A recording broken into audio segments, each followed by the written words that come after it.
Jézus él, Jézus feltámad, és Jézus él. Itt van közöttünk, itt van bennünk ma is. Jesus is alive, he's resurrected, and he's here among us today. Köszönöm a gyülekezetet, köszönöm, hogy eljöttetek. Annak ellenére, hogy itt az idővel próbálnak variálni, hogy most előrébb jár az idő, vagy hátrébb. Welcome to everybody, and I'm happy to see you. And yes, we had some odd situation because of the time. That they adjusted the time 1 hour ahead. Az, hogy a papasokat nem tudják befolyásolni. At least they cannot influence the cocks, the ones which said like Did you understand? Rooster. That they cannot, roosters has no. They don't care about this. Yes. Most elkezdjük, imádkozzunk. Let's pray. Urunk, köszönjük néked ezt a mai napot, köszönjük, hogy megérhettük, és köszönjük, hogy Te felébresztettél minket, összegyűjtesz minket. Vágyat ébresztesz a szívünkbe, hogy eljöjjünk és rólad beszéljünk, rólad halljunk, hiszen azt mondtad, hogy a hit hallásból van. Uram, olyan történeteket hallottunk ma, amik úgy megérintenek, hiszen Te feláldoztad magad értünk. Emberekért, ami bűneinkért odaadtad magad. Uram, ezt nem tudjuk meghálálni neked, nem tudunk mit tenni, ezért ez a kegyelem a mi számunkra, hogy nem kiérdemeltük, hanem kegyelmedben élhetünk. Kérlek, légy így ma közöttünk, és Uram, pótold ki az én hiányosságomat, és mindenki azt hallja meg, amire szüksége van a Te utadon való járáshoz. Amen. A Korintusiakhoz írt első levélnek az 5. fejezetéből a 6. és a 8. verset szeretnénk felolvasni. 1 Corinthians, chapter 5.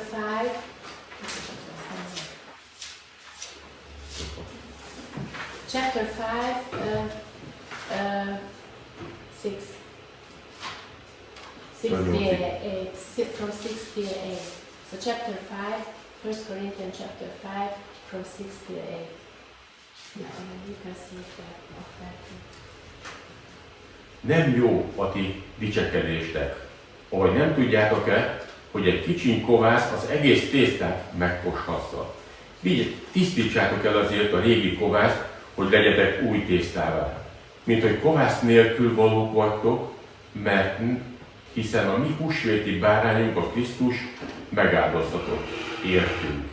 Ezért ne régi kovásszal ünnepeljünk, sem rosszaságnak és gonoszságnak kovászával, hanem tisztaságnak és igazságnak kovásztalanságával ünnepeljünk. Eddig az igerész.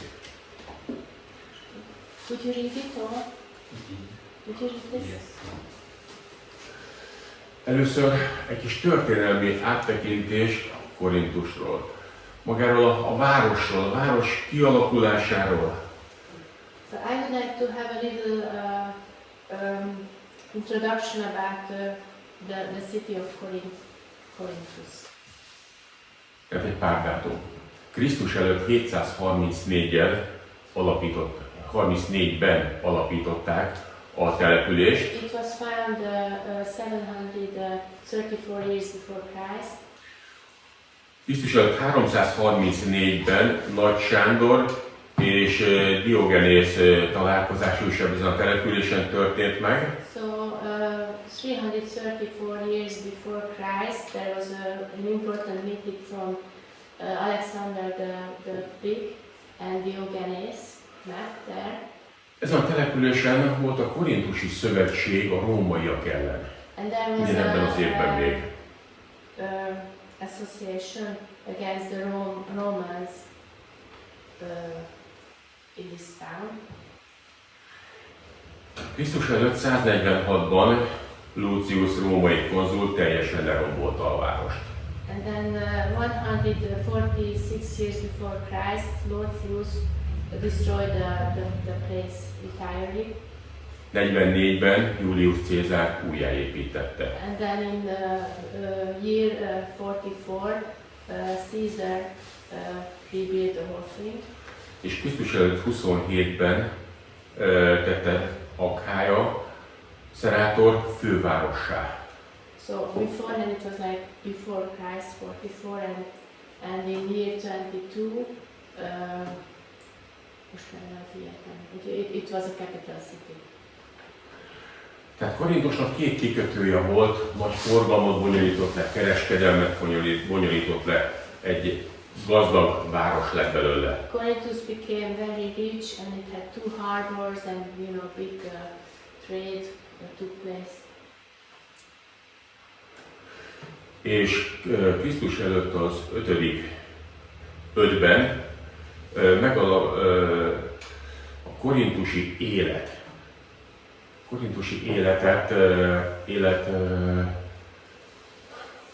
tehát egy minőség, egy magasabb rendű élet van Korinthusban a többi településhez képest, és erre maga a város nagyon büszke volt. And then in year 5, there was a so-called life in Corinthus. Corinth, I don't know in English. Corinthus.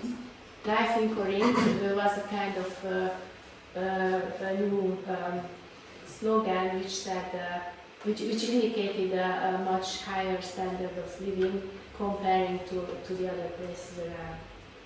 Tehát ez a korinthus élet egy kicsapongó, szabados élet volt. It was a life with all this luxury and. Most azért már Pál megérkezik Korinthusba. Ez Krisztus után 50-nel történik. So when Paul arrives in Corinth, it was like 50 years after Jesus. Korinthus ekkor egy viszonylag nagy város, több mint 200 000 lakosa van neki. Corinth was a relatively big town, city with 200,000 people.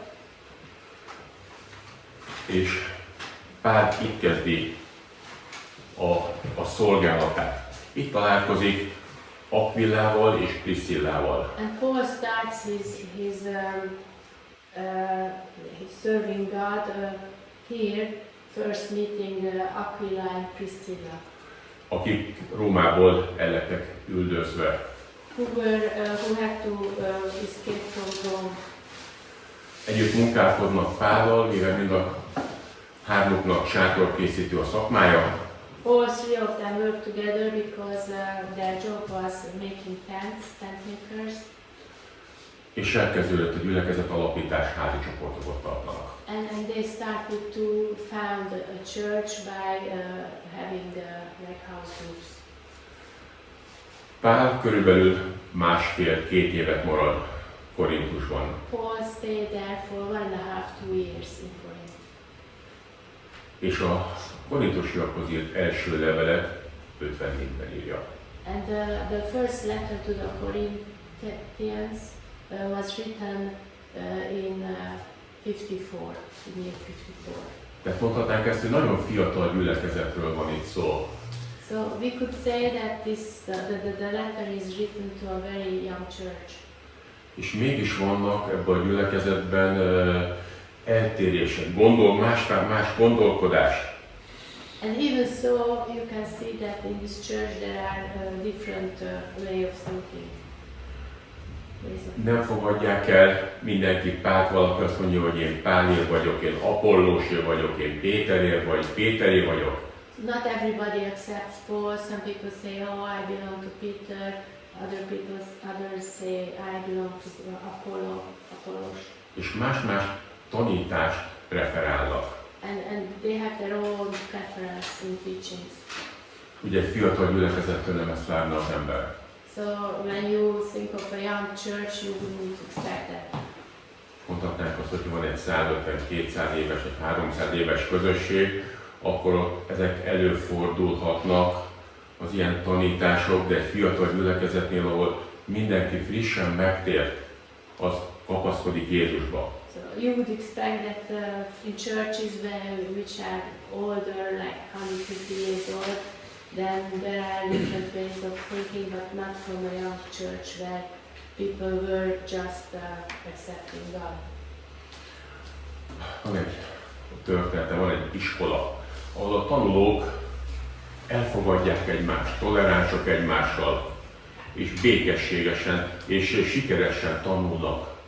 I have a story about a school where the students like each other and they are very successful. They can learn together, they accept each other. Nincs vita, veszekedés a tanulók között. No quarreling, no difference in views. És ez megtetszik az egyik szülőnek, akinek a fiát ki akarták a másik iskolából zárni. And one of the parents liked this very much, and her or his, I don't know, child was expelled from another school. És beiratja ebbe az iskolába. And brings this his child to this school.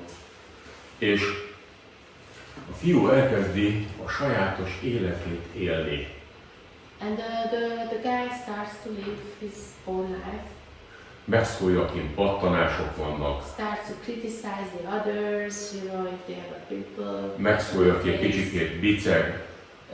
Criticize or bullies others who are maybe not so good. És ezzel az osztályt, ahová jár, megosztja. And with this way, he divides the people in the class. Kétfelé szakad az osztály, és a tanulók fele az ő pártjával, az ő mellettel, az ő szokásait követi, és megindulnak a veszekedések, a viszályok. And the whole class starts to, you know, do these two poles, and one part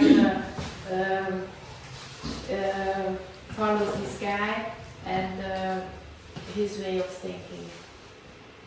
Tehát nem kell hozzá sok, hogy egy békés, nyugodt csoportot valaki szét tudjon zülleszteni. So you can see that it doesn't take a lot to kind of break or spread or divide a group which was before peaceful and together. És Korintusban ugyanez megy, hogy dicsekednek. Dicsekednek önmagukkal, dicsekszenek a gazdagságukkal, dicsekszenek azzal, hogy ők milyen nagyok, milyen bölcsek, és hogy ők egy csoporthoz tartoznak, akinek kiváltsága van. The same is happening in Corinth when people start to boast and show off with their way of thinking, with being rich, with having power. És nem Jézussal dicsekednek. Nem azzal dicsekszenek, hogy Jézus mit tett az ő életükben. And they are not, you know, showing that their pride is Jesus, that's what their main value is. Ugye itt beszél a régi kovászról, beszél arról, hogy honnan jöttek ki. Tehát nagyon sok Isten volt ott. Korintusban nagyon sok templom volt. Az Ízisz templom, a Szerapis, Kübilé. He's talking about the old door. He's talking about that from where they came out, what kind of other old gods they were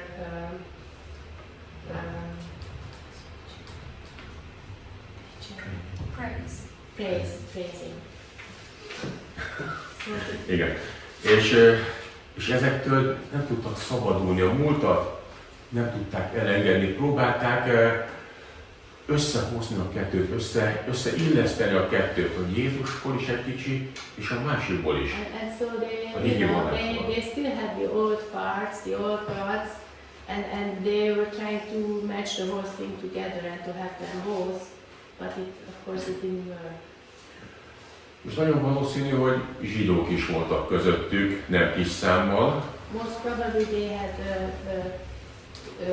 the Jews too among them. Hiszen ez a példázat, amit leír Pál, amivel szól hozzájuk a Páska ünnepére. Páska ünnepre, az Egyiptomból való szabadulásra utal. Because this very example when Paul was talking about the dough, this comes from this, you know, this period when the Jews escaped from Egypt, and then they had this celebration for the Passover, for the Passover. Hiszen Páska ünnepben nem lehetett kovászos a házban. Tehát ott ki kellett pakolni, mindent el kellett tüntetni, el kellett égetni. Because during the Passover celebration, the Jews were not allowed to have anything with dough at home. Everything had to be put away. És itt is azt mondja, hogy ti kovásztalanok vagytok.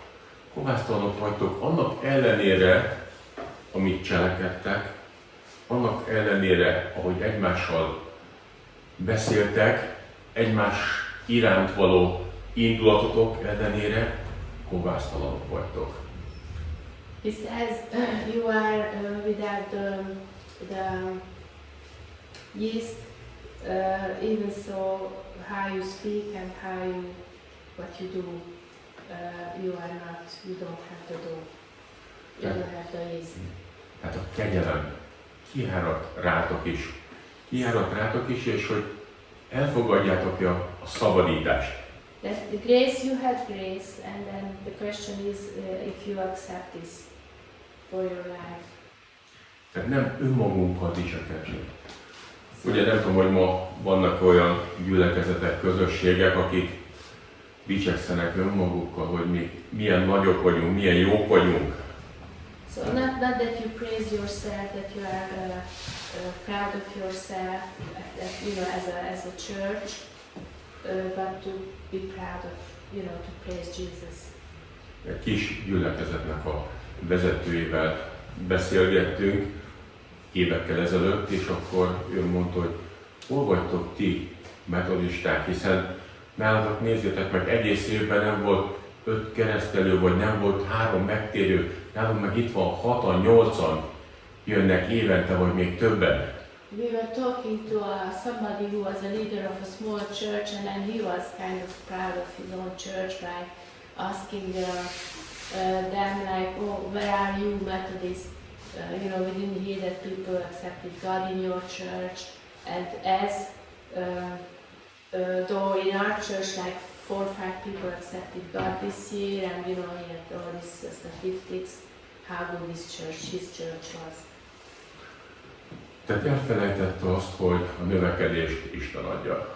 So he forgot that it's, you know, it's not the question of how his church is, but God is who is giving this from grace. A saját tudásába, a saját ismeretébe, emberismeretébe bízott. He was proud, he trusted his own knowledge, his own abilities. Önmagában bízott. So he put the trust in himself. Azóta az a kis közösség már 2 vagy 3 felé szakadt. Yeah. Since that time, this little church broke into three parts. Tehát nem jó, ha önmagunkban reménykedünk, önmagunkban bízunk, önmagunkat emeljük fel. So of course it's not good when we lift up ourselves, when we are proud of ourselves.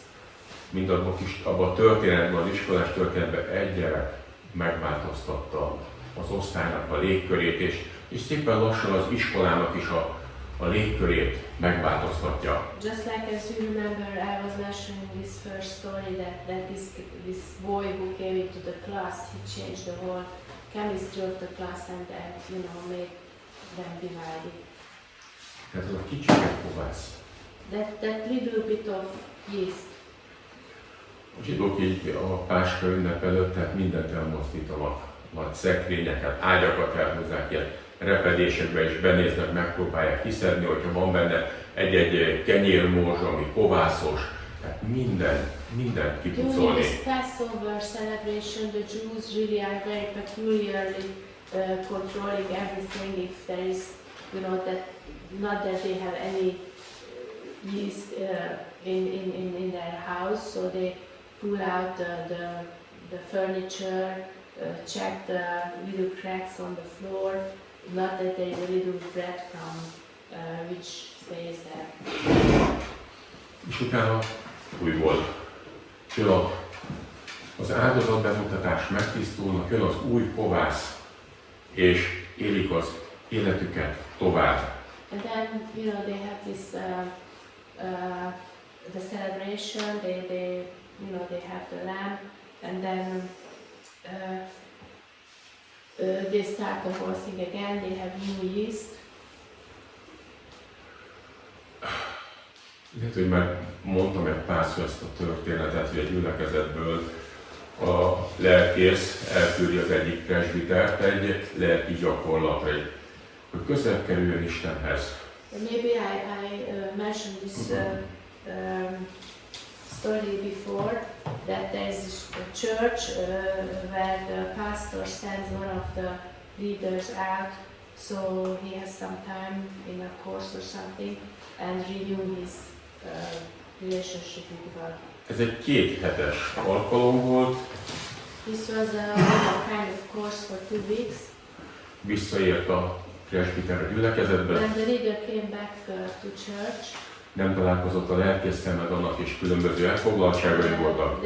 It happened that he didn't see the pastor because the pastor had some other program. És amikor találkoztak, megkérdezte a lelkész, milyen volt, hogy érezted magad, milyen változás hozott ki benned. And then when they finally met, the pastor asked him like, how was it? What did you learn?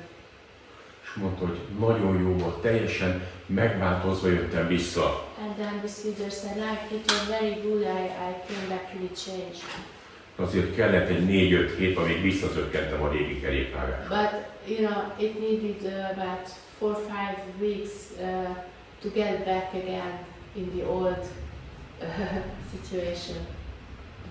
Úgyhogy mi is nagyon sokszor úgy vagyunk, hogy közelebb kerülünk Jézushoz, és utána visszazökkenünk, mert szokatlan az az állapot, amiben vagyunk. So sometimes the very same thing happens to us, that, you know, we have some ways of getting closer to Jesus and we enjoy it, but then because it's so unusual, unfortunately for us, we slide back again in the old.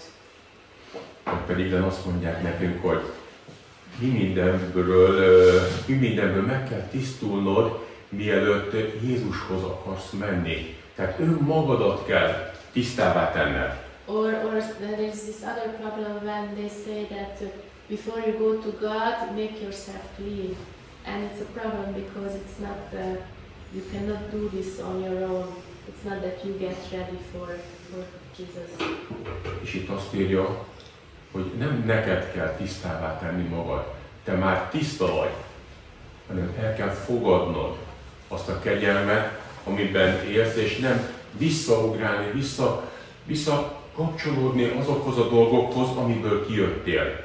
And how it is written here, it's not that you have to make yourself clean, but you are clean already. You just have to accept that you got that from grace, and not go back all the time in your old life. Tehát ezek is lehetnek tanításbeli különbségek, mikor azt mondják, hogy Jézus megszabadított téged.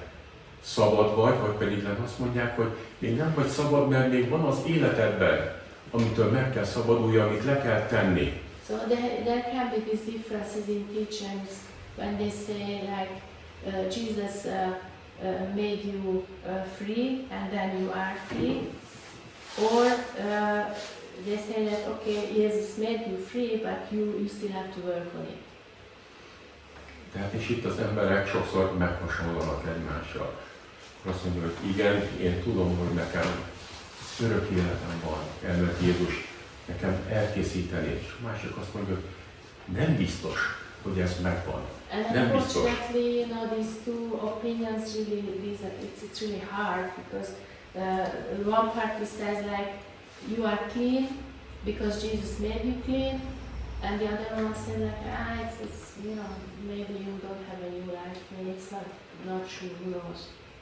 Tehát emberek hajlamosak vagyunk arra, hogy tenni valamit. That we as people, we tend into this direction that we want to do something. Ugye nagyon nagy azért a különbség a kegyelem és a munkadíj között. And there is a huge difference between grace and present, or salary and what you earn. Hogyha valakinek csak azért adnak, hogy meg tudjon élni, hogy élni tudjon, egy jó életet tudjon élni, ezért folyamatosan támogatják anyagilag. Ez a kegyelem, és hogyha pedig dolgozni kell, ez a munkabér. So the difference is again, if there is somebody who is given enough to live and have a normal life, or the other one where you always have to work and fight for your salary that you can keep yourself alive. Tehát el tudom megfogadni azt, hogy én már tiszta vagyok. Jézus feláldoztatott értem. Can I kereszten. accept really truly that I am clean, I am free because Jesus made me free? El tudom ezt fogadni, vagy pedig még próbálok tenni érte. Can I accept that as a present, or am I still trying to work for? Minden ilyen ünnepi alkalom, húsvét, pünkösd, karácsony mindig előhozza akkor az emberben, hogy nem vagyok jó, nem vagyok így jó az Úrnak, meg kell változnom, tennem kell. Mindez hasonló ahhoz, párhuzamba állítani, mint a zsidók, hogy elhúznak mindent a faltól, mindenhová benéznek. So during this celebration, Easter and Pentecost, people, they stop and then look at themselves and they try to get clean, and it's a little bit, and they try to do something a little bit similarly as the Jews do on the Passover, before the Passover, that they pull out everything, they check everything and work on it and concentrate on it. És azt, hogy az ünnepeinket ne a rosszasság, a gonoszság kovászával ünnepeljük. And then he writes here that we in like Passover or at these times we should not celebrate with the yeast of the old times. Mikor tudunk a tisztasággal, a kovásztalansággal ünnepelni? When can we celebrate with cleanness, with being free from this yeast, all these? Mikor tudunk felszabadultak lenni teljesen? When can we be really free? Hogy nem az számít, hogy mit mond a világ rólunk, When it doesn't, the point is not what the world says about us, hanem az, hogy Isten mit mond rólunk. but what is really important, what God says about us. Korintusi gyülekezet tagjai, mondhatnánk azt, hogy a világból tértek meg. The members of the church in Corinth came to Jesus from the world, from outside, Miképpen mi is. just like we. Csak az a kérdés, hogy mi megyünk ki a világba, hogy a világ jön be a gyülekezetbe. But the point is, the main question is whether we go out to the world or the world comes into church. Tehát a világnak az értékeit tartjuk-e fontosnak? Whether the values of the world are important for us. De a kettő együtt nem működik. Because the two together cannot be matched. It doesn't work. De Jézus szabadítása ennek ellenére ott van. But Jesus freeing us is there. It's available from grace. Ott van az életünkben, ott van lehetőség hozzáfordulni. The possibility is there. You can ask. Tehát ez az ige rész egy bíztató ige. It's a very encouraging verse. Arra hívja fel a figyelmünket, hogy nézzünk. Nézzünk Jézusra, nézzünk az ő áldozatára, és fogadjuk el az ő tisztítását mi bennünk. And it encourages us to look at, to concentrate on Jesus, to accept his sacrifice, and to really use cleaning us. We accept this, that He is the one who cleans us. Tehát nem én fogom magam megtisztítani, hanem Jézus már ezt elvégezte. So it's not that I am trying to clean myself, but Jesus has done that for us. És erre hív minket, erre emlékezünk most, ezen a mai húsvéti alkalmon. And we are called for this, and this is what we try to remember on this Easter celebration, Easter Sunday. Amit Kati elmondott, a húsvét történetét, a passió történetét. That we just said the Easter story before, and so that's what we try to remember. Hogy Jézus feláldozta magát. That Jesus sacrificed Himself for me.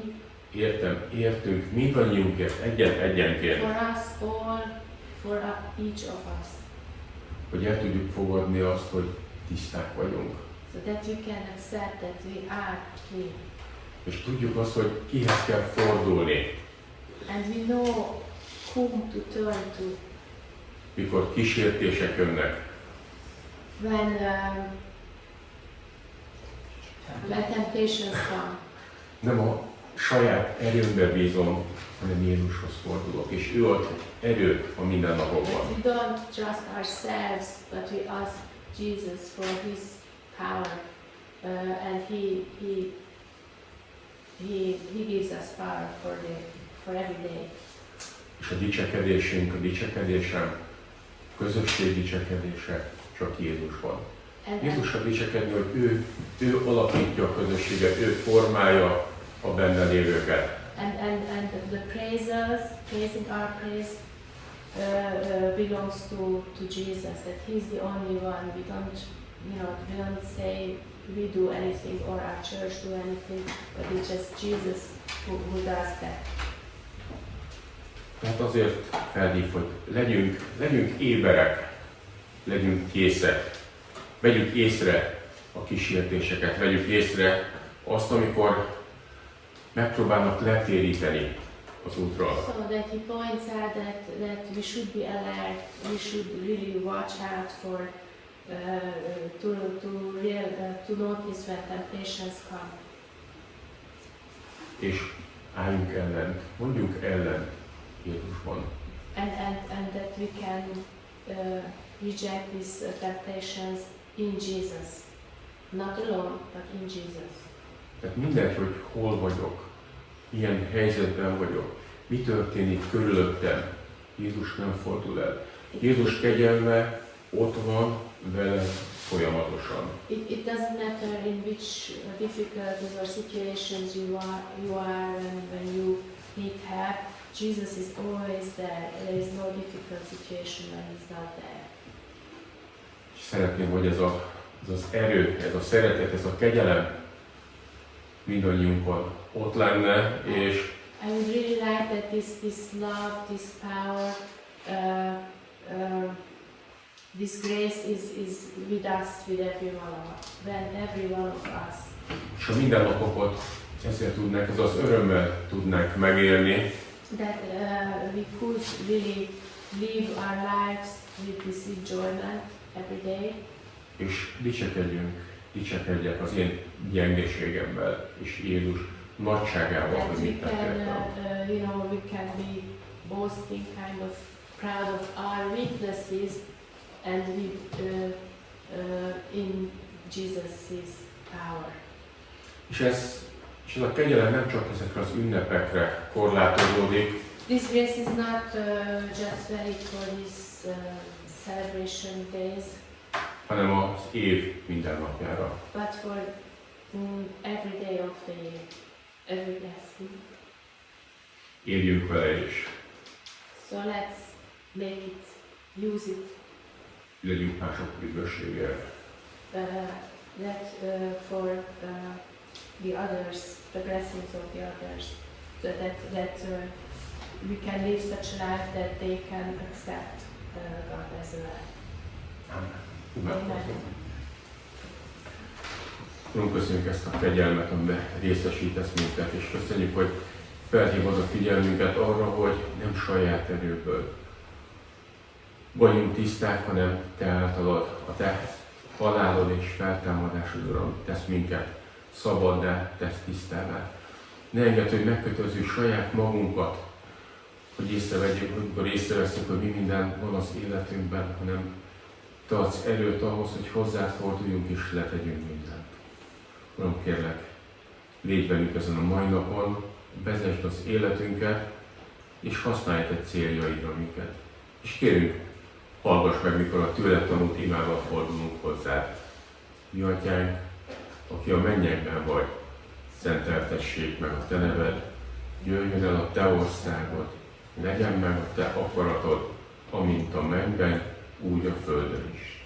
Mindennapi kenyerünket add meg nekünk ma, és bocsásd meg vétkeinket, miképpen mi is megbocsátunk az ellenünk vétkezőknek. És ne vigy minket kísértésbe, de szabadíts meg a gonosztól, mert Tiéd az ország, a hatalom és a dicsőség mindörökké. Amen.